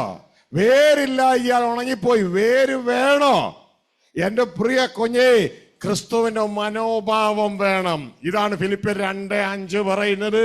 നാം ക്രിസ്തുവിന്റെ മനോഭാവം ഉള്ളവരായിരിപ്പേൻ. മനസ്സിലായോ? അവൻ ദൈവരൂപത്തിൽ ഇറക്കെ, അത്യുന്നതനായ ദൈവമായിരിക്കുക എന്ന് പറഞ്ഞ് കോണ്ടസിൽ നിന്ന് അടിച്ചു മാറ്റി എടുത്തതാ സാധനം അത്. ആ ദൈവരൂപത്തിലിരിക്കെ, കാരണം ദൈവപുത്രൻ ദൈവരൂപം തന്നെ, എന്താ സംശയം? ദൈവരൂപത്തിലിരിക്കെ ദൈവത്തോടുള്ള സമത്വം. കാരണം സെയിം ഇമേജാ, സെയിം പ്രതിമയാ. എന്റെ മകൻ മനുഷ്യനാണ്, ഞാൻ മനുഷ്യനായിരിക്കുന്ന പോലെ സെയിം ഇമേജാ. ദൈവത്തോടുള്ള സമത്വം മുറുകെ പിടിക്കാതെ തന്നെത്താൻ ഒഴിച്ച് വേഷത്തിൽ മനുഷ്യനായി. ഇതേപോലെ നമ്മളെ തന്നെ താഴ്ത്താൻ ഒരു മനോഭാവമുണ്ടോ? ദൈവം തന്റെ കൃപ സമൃദ്ധിയായി തരും. ഇതാണ് യാക്കോബ് 4 പറയുന്നത്. അവൻ താഴ്മയുള്ളവർക്ക് അധികം കൃപ കൊടുക്കുന്നു. മനസ്സിലായോ? അതാണ് കൃപയുടെ സെക്കൻഡ് സ്റ്റേജ്. നമ്മളെ തന്നെ താഴ്ത്തി ദൈവത്തിന്റെ കൃപ സ്വീകരിച്ച് നമ്മളാൽ അസാധ്യമായത് ദൈവം ആ കൃപയിലൂടെ സാധ്യമാക്കി തരും. ഹല്ലേലൂയ. എന്റെ പ്രിയ മക്കളെ, ഇങ്ങനെ ഒരു സന്ദേശം പറയാൻ എന്നെക്കൊണ്ട് കഴിയത്തില്ല. എന്റെ പൊന്നുമക്കളെ, ഇത് എന്റേതല്ല, സ്വർഗത്തിലെ ദൈവം എന്റെ ഉള്ളിൽ ക്രിസ്തുവിലൂടെ വസിച്ച് എന്നിലൂടെ വെളിപ്പെടുന്നു. I am heaven's showroom on earth. Dear brothers, let us read that verse. This is Matthew chapter 13, verse 5 and 6. So you can see the example of seed that falls on stony places. It says some fell on stony places where they did not have much earth, and they immediately sprang up because they had no depth of earth. So this is like it is like many people who come here and they hear the word of God and they immediately spring up because they have not put down roots deep, but still they immediately spring up and they give this huge testimony and all, and then they go back to their churches at various places, and in their churches the sun rises and it scorches it, and they say that what you have been taught is heresy and all those things, and then the people wither away. So that is written in verse 6. Verse 5 says some fell on stony places where they did not have much earth, and they immediately sprang up because they had no depth of earth. Verse 6 says, but when the sun was up, they were scorched, and because they had no root, they withered away. So one should not be like this, where we hear the word of God and it springs up, but we should also put down roots, so that when the sun comes up and people question us, we should be able to hold strong. And how do we put down roots? How we put down roots is having the same attitude of Lord Jesus Christ, where we should humble ourselves. This is in Philippians chapter 2, verse 5. Let this mind be in you, which was also in Christ Jesus, who being in the form of God. This is a verse that they twist to say that Jesus was absolutely equal to God. No, it just says that Jesus is in the form of God, did not consider it robbery to be equal with God. So it just says that Jesus was it does not mean that Jesus was absolutely equal to God, but Jesus was equal in the sense that he was in the form of God, but made himself of no reputation, taking the form of a bondservant and coming in the likeness of men. So you can see that Jesus empties himself here. Although he was in the form of God, he takes on the form of man by emptying himself. In the same way, we should also humble ourselves and empty ourselves in order to receive grace from God. Just like how we should have the same attitude of Jesus in order to receive grace from God. This is again written in James chapter 4, where he says that to whom who humbles himself, more and more grace is given. Hallelujah. നിങ്ങൾക്ക് വല്ലതും മനസ്സിലായോ? രണ്ടാമത്തെ stage correct ആകാത്തത് കൊണ്ടാണ് നമ്മൾ വളരാത്തത് നല്ലൊരു പങ്കും. അതാണ് James യാക്കോബ് 4:6 ശബ്ദമുയർത്തി വായിച്ചേ. അതുകൊണ്ട് ദൈവം നിഗളികളോട് എതിർത്ത് നിൽക്കുകയും താഴ്മയുള്ളവർക്ക് കൃപ നൽകുകയും ചെയ്യുന്നു എന്ന് പറഞ്ഞിരിക്കുന്നു. ഹല്ലേലൂയ. ദൈവം നിഗളികളോട് എതിർത്ത് നിൽക്കുന്നു, താഴ്മയുള്ളവർക്ക് എന്ത് കൊടുക്കുന്നു? കൃപ കൊടുക്കുന്നു. അപ്പോ ഇത് പ്രവൃത്തിയിലൂടെ കിട്ടുന്ന കൃപയാ. മനസ്സിലാവുന്നുണ്ടോ? ആദ്യത്തേത് ഒരു പ്രവൃത്തിയും വേണ്ട, നമ്മുടെ പ്രവൃത്തികൾ കാരണമല്ല. ഇത് നമ്മളെ തന്നെ താഴ്ത്തണം. മനസ്സിലാവുന്നുണ്ടോ? ഹല്ലേലൂയ. അതായത് ഗർഭത്തിലായിരിക്കുമ്പോ അമ്മ ചോറും കൊടുക്കണ്ട, പാലും കൊടുക്കണ്ട, ഒന്നും കൊടുക്കണ്ട, ഇതെല്ലാം ദൈവം കൊടുത്തോളൂ. പക്ഷെ പുറത്തിറങ്ങിയാൽ പിന്നെ അമ്മ ചോറ് കൊടുക്കണം, അമ്മ പാല് കൊടുക്കണം, അമ്മ എല്ലാം കൊടുക്കണം. വൃത്തം കിട്ടിയ ഇതേപോലെ ഇതാ നമ്മെ തന്നെ താഴ്ത്തുമ്പോൾ സ്വർഗത്തിലെ ദൈവം നമുക്ക് കൃപ തരും. നമ്മൾ വളരാത്തതിന്റെ കാരണം എന്നറിയാമോ? നല്ലൊരു പങ്കം നാം നമ്മെ തന്നെ ഉയർത്തുകയാണ്. ഉയർത്തുന്നവരോട് ദൈവം എന്ത് ചെയ്യും? എതിർത്ത് നിൽക്കും. മനസ്സിലാവുന്നുണ്ടോ? നിഗളികളോട് ദൈവം എതിർത്ത് നിൽക്കും. നമ്മെ തന്നെ താഴ്ത്തിയാൽ ദൈവം അധികം കൃപ തരും. എന്താ വളരാത്തെന്നറിയാമോ? വളരുമാറാക്കുന്നത് ചാക്കോ പാസ്റ്ററല്ല, വളരുമാറാക്കുന്നത് നിന്റെ പ്രാർത്ഥനയും അല്ല, വളരുമാറാക്കുന്നത് ദൈവമാണ്. അങ്ങനെ ആ ദൈവത്തിന്റെ മുമ്പിൽ തന്നെത്താൻ ഉയർത്തി നിന്നാൽ എൻ്റെ പ്രിയ മോനെ, നീ വളരില്ല, നിന്നെ തന്നെ താഴ്ത്താൻ പഠിക്കേ. ഹല്ലേലൂയ. ദൈവം കൃപ തരും, നീ വളർന്ന് കയറും. Dear brothers, in order to resist the scorching heat of the sun, we should put on roots, and that means we should grow in Christ. And in order to grow in Christ, we should humble ourselves so that we will receive more and more grace from God. The first grace where we attain salvation through Lord Jesus Christ, that grace is free. But the second stage of grace, first grace comes without any work from our hands, without us doing anything to deserve it. But in the second stage, we should humble ourselves, and it is by humbling ourselves that we will be able to attain more and more grace. This is written in James chapter 4 verse 6. But he gives more grace. Therefore he says, God resists the proud, but gives grace to the humble. So dear brothers, we should not be proud. We should humble ourselves in order to receive more and more grace from God. Hallelujah. ശ്രദ്ധിച്ചു മക്കളെ, അങ്ങനെ നമ്മളെ തന്നെ താഴ്ത്തിയാൽ ദൈവം നമ്മളെ വളർത്തി ഏറ്റവും ഫലമുള്ളതാക്കും. ഇതാണ് ഫിലിപ്പിയർ 2:5 കോൺടെക്സ്റ്റ്. യഥാർത്ഥത്തിൽ യേശുവിന്റെ മനോഭാവം നിനക്കുണ്ടെങ്കിൽ, തന്നെത്താൻ താഴ്ത്തുന്നുവെങ്കിൽ, നിനക്ക് അധികം കൃപ കിട്ടുകയും ദൈവം നിന്നെ ഏറ്റവും ഉയർത്തുകയും ചെയ്യുമെന്നുള്ളതാണ് അവിടുത്തെ സംഭവം. പക്ഷെ നമ്മൾ അതൊന്നും മൈൻഡ് ചെയ്തില്ല. അതിൻ്റെ ഇടയിൽ യേശുവിന് സമത്വം ഉണ്ടെന്നും പറഞ്ഞ് പിതാവിനെ റീപ്ലേസ് ചെയ്യാൻ വേണ്ടി അതങ്ങ് ഏറ്റങ്ങ് എടുത്തു, കട്ട് ചെയ്തങ്ങ് എടുത്തു. എൻ്റെ മക്കളെ, നമുക്ക് അതിൽ നിന്ന് കിട്ടുന്ന സന്ദേശം എൻ്റെ 2:5 ഒന്ന് വായിച്ച്. ഫിലിപ്പിയർ 2:5. ക്രിസ്തു യേശുവിലുള്ള ഭാവം തന്നെ നിങ്ങളിലും ഉണ്ടായിരിക്കട്ടെ. മനസ്സിലായോ? ക്രിസ്തു യേശുവിലുള്ള ആ ഭാവം തന്നെ നമ്മളിൽ ഉണ്ടാകട്ടെ. എന്താ ക്രിസ്തു ചെയ്തേ? അവൻ ദൈവരൂപത്തിലിരിക്കെ അത്യുന്നതനായ ദൈവമായിരിക്കുന്നല്ല, ദൈവ രൂപത്തിലിരിക്കും. ഇപ്പൊ തന്നെ മനസ്സിലായില്ലേ ഇതൊരു കാറ്റഗറിയാണെന്ന്? ഇതൊരു കാറ്റഗറിയാണെന്ന് മനസ്സിലായില്ലേ? ദൈവരൂപം, മനുഷ്യരൂപം, സിംഹരൂപം. മനസ്സിലാവുന്നുണ്ടോ? ദൈവരൂപത്തിലിരിക്കേ ദൈവപുത്രൻ ദൈവത്തിന്റെ രൂപം തന്നെയാ. ആ സമത്വം, അതായത് ആ ഈക്വാലിറ്റി മുറുകെ പിടിക്കണ്ട എന്ന് വിചാരത്തിൽ തന്നെത്താൻ ഒഴിച്ച് വേഷത്തിൽ മനുഷ്യനായി ക്രൂശിലെ മരണത്തോളം തന്റെ മുകളിലുള്ള അത്യുന്നതനായ ദൈവത്തിന് അനുസരണമുള്ളവനായതുകൊണ്ട് ദൈവം താഴ്മയുള്ളവർക്ക് അധികം കൃപ കൊടുക്കുന്നു. കൃപയാൽ മരണം ആസ്വദിച്ച് സ്വർഗത്തിൽ, അങ്ങനെ ആയിരിക്കണം ദൈവത്തിന്റെ വചനം. ഹെബ്രായർ 2:9. കൃപയാൽ മരണം ആസ്വദിച്ചു, കൃപയാൽ മരണം ആസ്വദിച്ച് അതുകൊണ്ട് ദൈവം അവനെ ഏറ്റവും ഉയർത്തി. നിനക്ക് ഏറ്റവും ഉയരണോ? ഈ ക്രിസ്തുവിന്റെ മനോഭാവം ഉണ്ടാകണം. തന്നെത്താൻ താഴ്ത്തിയാൽ വളരുമാറാക്കുന്ന ദൈവം നമ്മുടെ വളർത്തി ഏറ്റവും ഉയർത്തും. അങ്ങനെ പിൻപന്മാർ മുൻപന്മാരായി തീരും. മുൻപന്മാർ ഞങ്ങളുടെ പിതാക്കന്മാർ അല്ലെ പിൻപന്മാരുമായി തീരും. മനസ്സിലാകുന്നുണ്ടോ? താഴ്മ ധരിക്കുക, താഴ്മ ധരിക്കുക, താഴ്മ ധരിക്കുക. ക്രിസ്തുവെ പോലെ താഴ്മ ധരിക്കുക. ഹല്ലേലൂയ. തന്നെത്താൻ ഉയർത്തരുത്. ഹല്ലേലൂയ. ഞാൻ ആയിരിക്കുന്നത് ദൈവത്തിന്റെ കൃപയാൽ. ഹല്ലേലൂയ. യേശു പറഞ്ഞിട്ടില്ലേ, നമ്മൾ പറയും എല്ലാം പറ്റും, എനിക്ക് സ്വയമേ ഒന്നും സാധ്യമല്ല. തന്നെത്താൻ താഴ്ത്തുന്നുണ്ടോ?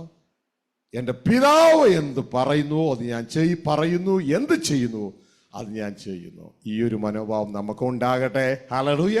ദൈവം നമ്മളിലൂടെ വെളിപ്പെടട്ടെ. Heaven showroom on earth.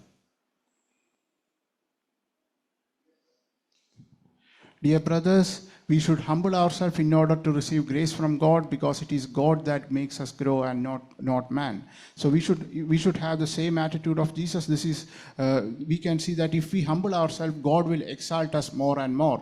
An example of this is given in Philippians chapter 2 verse 5 onwards, the example of our Lord Jesus Christ himself. That is actually the central message of Philippians chapter 2 5 to 12. Although people cut out just a part of it to say that Jesus is equal to God, absolutely equal to God, and try to replace God with Jesus, but they falsely try to do that. But the central message of that section of that portion of the scripture is that we should humble ourselves, so that, and having the attitude of Jesus, we should humble ourselves, and if we do that, God will exalt us just like he exalted Jesus as well. So here we can see that verse 5, let this mind be in you, which was also in Christ Jesus, who being in the form of God. So you can see that from the verse of form of God itself, it says that it's a category. Jesus was in the same category of God, but Jesus was not the Almighty God, not the Most High God. But he was in the form of God and did not consider it robbery to be equal with God. So he does not consider equality in the sense of being in the form of the Father. He did not try to hold on to that, but made himself of no reputation, taking the form of a bond servant. And here again in verse 8 and 9 it says that being found, he humbled himself and became obedient to the point of death, even death on the cross. Therefore God also has him highly exalted and given him the name which is above every name. So you can see that Jesus, just because Jesus humbled himself, God exalted him above every name. So that is also the message that is being given to us, that we should also humble ourselves, so in order to receive more and more grace from God, and that way God can exalt us. പ്രിയ സഹോദരങ്ങളെ, ഇനി ഇതുമായി ബന്ധപ്പെട്ട് നിത്യജീവന് രണ്ട് പാർട്ടുകൾ പറയാം. ഒന്ന്, നമ്മുടെ പ്രവൃത്തി കൂടാതെ ദൈവം സൗജന്യമായിട്ട് നമുക്ക് തരുന്നത്, അതാണ് പ്രവൃത്തി കൂടാതെയുള്ള കൃപ. രണ്ടാമത്തേത്, സെക്കൻഡ് പാർട്ട്, നമ്മളുടെ പ്രവൃത്തിയിലൂടെ നാം നിത്യജീവനിൽ കടക്കുന്നത് നമുക്ക് കാണാൻ കഴിയും. ഇത് രണ്ടും വേണം. ഒന്ന്, ദൈവം സൗജന്യമായി തരുന്നു. രണ്ട്, നമ്മളെ തന്നെ താഴ്ത്തി ക്രിസ്തുവിന്റെ മനോഭാവത്തിലേക്ക് വന്ന് ദൈവത്തിന്റെ കൃപ പ്രാപിച്ച് ജയിക്കുന്നു. ഇതിൽ ആദ്യമുള്ളത് റോമ 6:23 ദൈവത്തിന്റെ കൃപാദാനമാണ് നിത്യജീവൻ. അതാണ് സൗജന്യം. എന്നാൽ അതാണ് ഫസ്റ്റ് പാർട്ട്. അതിൻ്റെ സെക്കൻഡ് പാർട്ട്, നാം നമ്മുടെ പ്രവൃത്തിയിലൂടെ കൃപ പ്രാപിച്ച് ജയിക്കണം. ഇതുകൊണ്ടാണ് ഗലാത്യ ലേഖനം 6-ാം അധ്യായത്തിൽ പറയുന്നത്, ആത്മാവിൽ വിതയ്ക്കുന്നവൻ രക്ഷിക്കപ്പെട്ടവനോടാ പറയുന്നത്, ആത്മാവിൽ നിത്യജീവനെ കൊയ്യും. അത് നമ്മുടെ പ്രവൃത്തിയിലൂടെ കിട്ടുന്ന നിത്യജീവനാണ്. അതാണ് സെക്കൻഡ് പാർട്ട്. ആദ്യത്തേത് സൗജന്യം ദൈവം തരുന്നു. രണ്ടാമത്തേത്, നാം ആത്മാവിൽ വിതച്ചാൽ, അതായത് ദൈവാത്മാവിനനുസരിച്ച് ജീവിച്ചാൽ അതിൻ്റെ ഫലമാണ് നിത്യജീവൻ. അപ്പോൾ ഒന്ന് സൗജന്യമാണ്, ഒന്ന് നാം തന്നെത്താൻ താഴ്ത്തി ക്രിസ്തുവിനെ അനുസരിച്ച് നേടുന്നതാണ്. Dear brothers, there are two parts to grace, two parts to attaining eternal life. One of the part is free, one of the part is a gift from God, not because of any works from our hands, not because of anything we did to deserve it. And this we can see in Romans chapter 6 verse 23, where it says, for the wages of sin is death, but the gift of God is eternal life in Christ Jesus our Lord. So this is the first part of grace, wherein we can see that eternal life in Christ Jesus our God is a gift from God. But then there is the second part that is in Galatians chapter 6, where God says that if you sow into the Spirit, you will get eternal life. You will reap eternal life in the Spirit. So you can see that is a second part of the grace where we should sow in the Spirit. We should humble ourselves all the more so that God will work on us. We should sow in the Spirit so that in order to attain eternal life. മനസ്സിലാവുന്നുണ്ടോ? ഇനി നമുക്കത് വാക്യം കൂടി വായിച്ച് confirm ചെയ്ത് പ്രാർത്ഥിച്ച് തൽക്കാലം ഇവിടെ അവസാനിപ്പിക്കാം. അപ്പോൾ ഇതിൻ്റെ ബേസ് കിട്ടി. ഇനിയാണ് അതിൻ്റെ മുകളിൽ നമുക്ക് പണിയാനുള്ളത്. ഹല്ലേലൂയ. അപ്പോൾ ഇതാ റോമലേഖനം 6:20 ഇതിന്റെ സൗജന്യ പാർട്ട്, നിത്യജീവന്റെ സൗജന്യ പാർട്ട് നമുക്ക് കേൾക്കാം. ദൈവം നമുക്ക് ദാനമായി തരുന്നതാണ്. വായിച്ചാട്ടെ 6:23. ദൈവത്തിന്റെ കൃപാവരമോ നമ്മുടെ കർത്താവായ യേശു ക്രിസ്തുവിൽ നിത്യജീവൻ തന്നെ. മനസ്സിലാവുന്നുണ്ടോ? പാപത്തിന്റെ ശമ്പളം മരണമത്രേ, ദൈവത്തിന്റെ കൃപാ വരമോ നമ്മുടെ കർത്താവായ യേശു ക്രിസ്തുവിൽ നിത്യജീവൻ തന്നെ. It's A free gift of God. മനസ്സിലായോ? അപ്പൊ നിത്യജീവൻ എങ്ങനെയായി? ഒരു ഫ്രീ ഗിഫ്റ്റ് ആയിട്ട് നമുക്ക് കിട്ടിയതാണ് അല്ലേ? ഇതാണ് അതിന്റെ സ്റ്റാർട്ടിങ് പോയിന്റ്. എന്നാൽ തുടർന്ന് ആ വിത്ത് മുളയ്ക്കാൻ ഇതാ ഒന്നും ചെയ്യണ്ട, ഒരു ഫെർട്ടിലൈസറും കൊടുക്കണ്ട, അത് മുളയ്ക്കുക. എന്നാൽ മുളച്ച് കഴിഞ്ഞാൽ പിന്നെ അത് തന്നെ അതിന്റെ വേരിലൂടെ വലിച്ചെടുക്കണം. ഇനി ഗലാത്യലേഖനം 6-ാം അധ്യായത്തിലേക്ക് നമ്മൾ കടന്നു വരുമ്പോൾ നമുക്ക് അവിടെ കാണുവാനായിട്ട് കഴിയും. അതിന്റെ 8-ാം വാക്യത്തിൽ ദൈവത്തിന്റെ വചനം പറയുന്നു, വായിക്കാം. ജഡത്തിൽ വിതയ്ക്കുന്നവൻ ജഡത്തിൽ നിന്ന് നാശം കൊയ്യും, ആത്മാവിൽ വിതയ്ക്കുന്നവൻ ആത്മാവിൽ നിന്ന് നിത്യജീവനെ കൊയ്യും. അപ്പൊ ഇവിടെ നിത്യജീവൻ കൊയ്ത്താണ്, സൗജന്യമല്ല. മനസ്സിലാവുന്നുണ്ടോ? എന്തിന്റെ കൊയ്ത്ത്? നാം ആത്മാവിൽ വിതച്ചതിന്റെ കൊയ്ത്താണ് നിത്യജീവൻ. പിടുത്തം കിട്ടിയ അവിടെയാണ് നമ്മുടെ പ്രവൃത്തി, ക്രിസ്തുവോടുള്ള അനുസരണം കടന്നു വരുന്നത്. എന്നാൽ ഇതൊന്നും അറിയാതെയും പറയാതെയും പിശാച് മറച്ച് അനേക ജനങ്ങളെ നരകത്തിലേക്ക് തള്ളുകയാണ്. ഫസ്റ്റ് പാർട്ട് നടന്നു, വൺ സേവ്ഡ് ഓൾവേസ് സേവ്ഡ് എന്നും പറഞ്ഞ് അവർ അവസാനിക്കുകയാണ്. സെക്കൻഡ് പാർട്ട് നമ്മളുടെ അനുസരണത്തിലൂടെ, ആത്മാവിനെ അനുസരിക്കുന്നതിലൂടെ നിത്യജീവൻ കൊയ്യുന്ന പാർട്ട് നമ്മൾ ചിന്തിക്കുന്നത് പോലുമില്ല. ഈ നാളുകളിൽ ക്രിസ്തുവെ നാം അനുസരിച്ചാൽ, പ്രിയ സഹോദരങ്ങളെ, നാം നിത്യജീവനെ കാണും. അനുസരിക്കുന്നില്ല എങ്കിൽ നാം നിത്യജീവനെ കാണത്തില്ല. യോഹന്നാൻ 3:16 മാത്രം വായിച്ച് അവസാനിപ്പിക്കരുത്, 3:36 കൂടി വായിക്കണം. 3:16 എന്താണ് പറയുന്നത് നിങ്ങൾക്ക് അറിയാമെന്ന് ഞാൻ ചിന്തിക്കുന്നു. നമുക്ക് ട്രാൻസ്ലേഷൻ കഴിഞ്ഞ് അതുകൂടി പറഞ്ഞ് പ്രാർത്ഥിച്ച് അവസാനിപ്പിക്കാം. Dear brothers, let us read the two verses to support this. The verse for the first part of grace, that is the free gift from God, that is Romans chapter 6 verse 23. For the wages of sin is death, but the gift of God is eternal life in Christ Jesus our Lord. So this is the first part of grace, which is completely free, which is not something that we did to deserve. This is a free gift from God. But we can see that the second part of grace, this is in Galatians chapter 6 verse 8, where it says, for he who sows in his flesh will of the flesh reap corruption, but he who sows in the Spirit will of the Spirit reap eternal life. So you can see that in order to reap eternal life, we need to sow in the Spirit. The first part, the initial growth, initial germination is free, and that grace is free from God. But in order to attain more grace, we should humble ourselves and be more and more obedient to Jesus Christ in Holy Spirit. And it is by being more and more obedient to Jesus Christ in Holy Spirit that we attain grace from God and we attain eternal life. Hallelujah. ഇതാ യോഹന്നാൻ 3:16. ഇന്നത്തെ മറ്റൊരു വലിയ ചതിയാണ്. 3:16 മാത്രം വായിക്കും. എന്നിട്ട് ഈ ജനത്തെ ആ ഒരു ശരിക്കും പറഞ്ഞാൽ അനുസരണമില്ലാതെ ജനം ചതിക്കുന്ന രീതിയിലേക്ക് ജനത്തെ കൊണ്ടുവന്നിരിക്കുകയാണ്. 3:16 വായിച്ച്. തന്റെ ഏകജാതനായ പുത്രനിൽ വിശ്വസിക്കുന്ന ഏവനും നശിച്ചു പോകാതെ നിത്യജീവൻ പ്രാപിക്കേണ്ടതിന് ദൈവം അവനെ നൽകുവാൻ തക്കവണ്ണം ലോകത്തെ സ്നേഹിച്ചു. ശ്രദ്ധിച്ചേ. അപ്പൊ ക്രിസ്തുവിനെ കിട്ടി, ഞാൻ ഇനി എന്ത് ചെയ്യും? ക്രിസ്തുവിൽ വിശ്വസിച്ചു, കാർഡ് ഫില്ല് ചെയ്തു, സ്നാനപ്പെട്ടു, ഇനി എനിക്ക് എന്തുണ്ട്? നിത്യജീവൻ ഉണ്ട് എന്ന് ആളുകൾ ചിന്തിക്കുകയാണ്. സത്യമാണ്. പക്ഷേ ആ വിശ്വാസം സത്യമാകണം. സത്യമാണെങ്കിൽ നീ തുടർന്ന് ക്രിസ്തുവെ അനുസരിക്കാൻ തുടങ്ങും. കാരണം ക്രിസ്തു നിന്റെ കർത്താവെന്നാ നീ പറഞ്ഞേ, തലയെന്നാ പറഞ്ഞേ, അനുസരിക്കാൻ തുടങ്ങും. ദൈവത്തിന്റെ വചനം അതിന്റെ താഴെ 36 പറയുന്നു, നീ അനുസരിച്ചില്ല എങ്കിൽ ദൈവക്രോധം നിനക്ക് വരും, നീ നിത്യ ശിക്ഷയിലേക്ക് മാറ്റപ്പെടും. ഇത് നമ്മൾ വായിക്കത്തുമില്ല. ഈ ജനത്തെ ചതിച്ചു മാറ്റുന്ന സഭകൾ നമുക്ക് തുടരണോ, അതോ നമുക്ക് നല്ല ദൈവദാസന്മാരായി ഈ ജനത്തെ എത്തിക്കേണ്ടോടത്ത് എത്തിക്കുവാനോ, അപ്പൻ്റെ വീട്ടിലെത്തിപ്പാൻ ഒരുമിച്ച് പ്രവർത്തിക്കണം. നിങ്ങൾ തന്നെ തീരുമാനിക്കുക എന്ത് വേണം. അതിന്റെ 3:36 കൂടി വായിച്ചേ. പുത്രനിൽ വിശ്വസിക്കുന്നവന് നിത്യജീവനുണ്ട്, പുത്രനെ അനുസരിക്കാത്തവനോ ജീവനെ കാണുകയില്ല, ദൈവക്രോധം അവന്റെ മേൽ വസിക്കുന്നതേയുള്ളൂ. അപ്പോ പുത്രനെ വിശ്വസിക്കുന്നത് സത്യമാണെങ്കിൽ നീ എന്ത് ചെയ്യും? പുത്രനെ അനുസരിക്കും.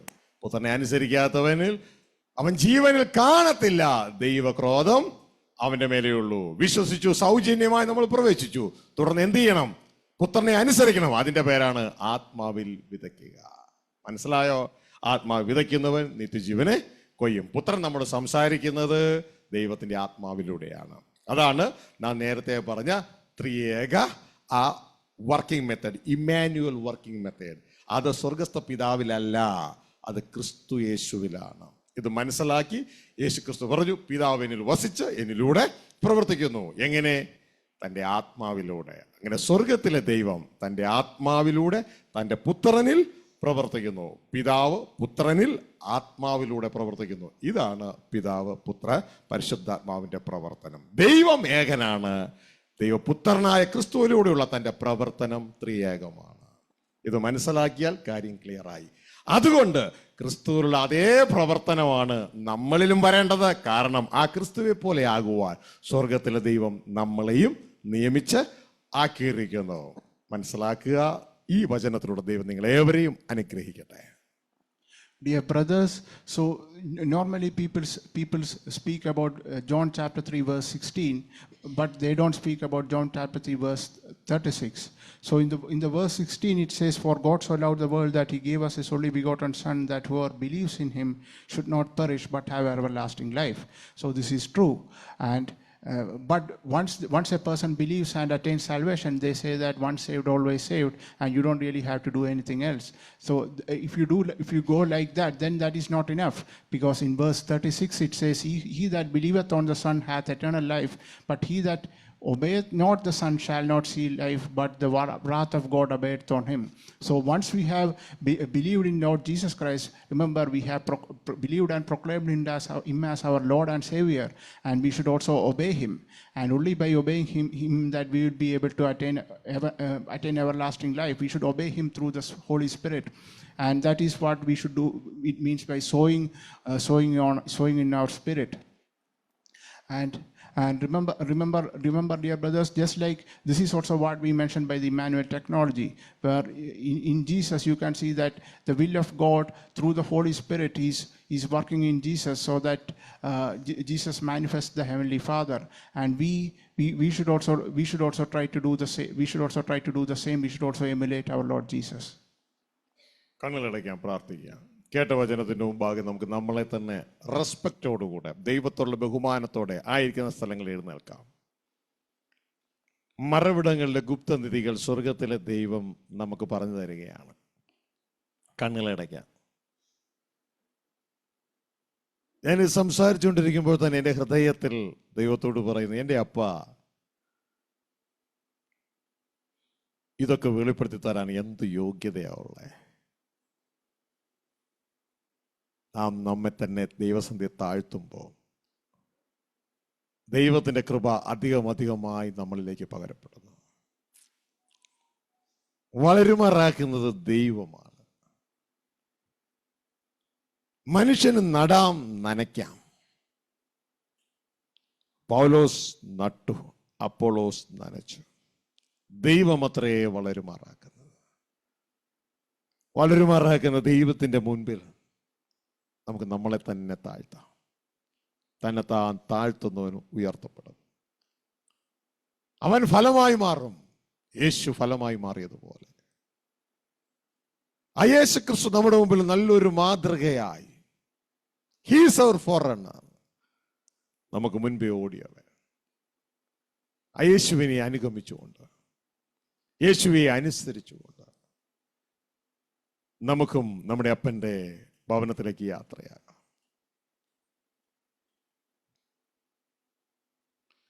ക്രിസ്തുവിൽ ഞാൻ എൻ്റെ നാട്ടിലേക്ക് എന്നപ്പൻ്റെ അടുക്കലെ യാത്രയെങ്കിൽ സ്നേഹിതർ വിട്ട് പിരിയുമ്പോഴും ഞാൻ ഓരോ പടി കൂടെ ദൈവത്തോട്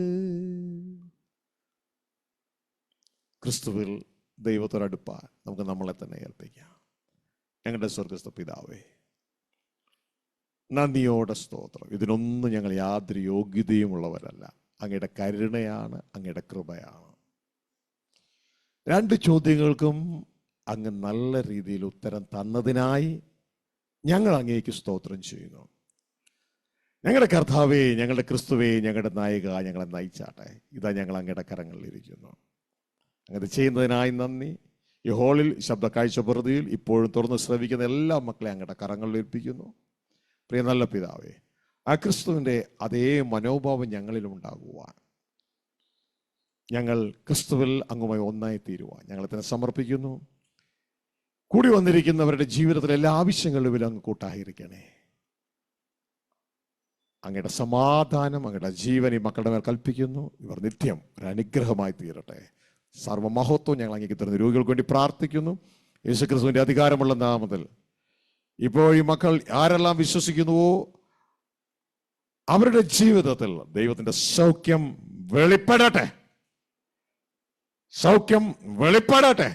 സൗഖ്യം വെളിപ്പെടട്ടെ. ദൈവ സമാധാനം നിങ്ങളുടെ മേൽ കൽപ്പിക്കുന്നു. In Jesus name. ദൈവം സഹായിക്കട്ടെ, കൂട്ടായിരിക്കട്ടെ. ദൈവം അനുവദിക്കുന്നെങ്കിൽ നാളെ രാവിലെ സഭായോഗമായുള്ള ബന്ധത്തിൽ പരസ്പരം കാണാം. തിരുവത്താൾ ശുശ്രൂഷയുമായുള്ള ബന്ധത്തിൽ പരസ്പരം കാണാം. ഒരുക്കത്തോടെ കടന്നു വന്നാട്ടെ. ട്യൂൺ ചെയ്ത് എല്ലാവരോടും നന്ദി അറിയിക്കുകയാണ്. ഹോളിലായിരിക്കുന്ന എല്ലാവരോടും നന്ദി അറിയിക്കുന്നു.